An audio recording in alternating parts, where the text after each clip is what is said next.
আরে ম্যানেজার, আমি কিং হোটেলের মালিক, কেউ যেন জানতে না পারে আজকে গরিব সেজে আমি কিং হোটেলে যাব। আর আমি গিয়ে দেখতে চাই আমার হোটেলের মানুষগুলা কেমন। আরে স্যার, আপনাকে দেখে তো মনে হচ্ছে না আপনি কিং হোটেলের মালিক। ঠিক আছে ম্যানেজার, তাহলে তুমি এখানে থাকো। তারপরে প্রিন্স তার হোটেলে ছদ্মবেশ ধরে চলে যায়। আরে আমাদের ভিআইপি হোটেলে আবার এই কোন ফকির নিয়ে চলে আসলো? আরে মনে হচ্ছে তো এটা রাস্তায় থাকে। আরে এই নিন ম্যাডাম, এই হোটেলে আমার একটা রুম বুক করা ছিল। আরে কই দেখি, আরে এই রুমটা তো অনেক আগেই বুক হয়ে গিয়েছে।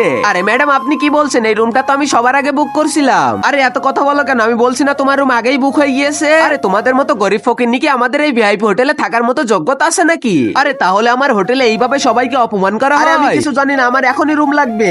আরে রিয়া, এখানে কি হয়েছে? আরে বলেন স্যার, আপনার কি লাগবে? এই তো স্যার, আমি রুম সার্ভিস দিতে চলে এসেছি। তারপরে এই মেয়েটি রুম সার্ভিস দিয়ে অনেক সুন্দর করে ঘরটা পরিষ্কার করে দেয়। আর আপনার যদি কিছু লাগে তাহলে অবশ্যই আমাকে ডেকে নিবে। এই কথাটি প্রিন্স শোনার পরে সে তো অনেক অবাক হয়ে যায় আর মেয়েটির দিকে তাকিয়ে পড়ে। হোটেলের ম্যানেজার থেকে সে অনেক ভালোভাবে কথা বলে, তাই তো প্রিন্স ভেবে নেয় এই মেয়েটাকে ভবিষ্যতে আমার হোটেলের ম্যানেজার বানিয়ে দেবো। কিন্তু সেটা দেখার আগে মহান আল্লাহকে ভালোবাসলে একটা লাইক সাবস্ক্রাইব করে দাও। আর পার্ট 2 দেখতে চাইলে কমেন্টে পার্ট 2 লিখে দাও।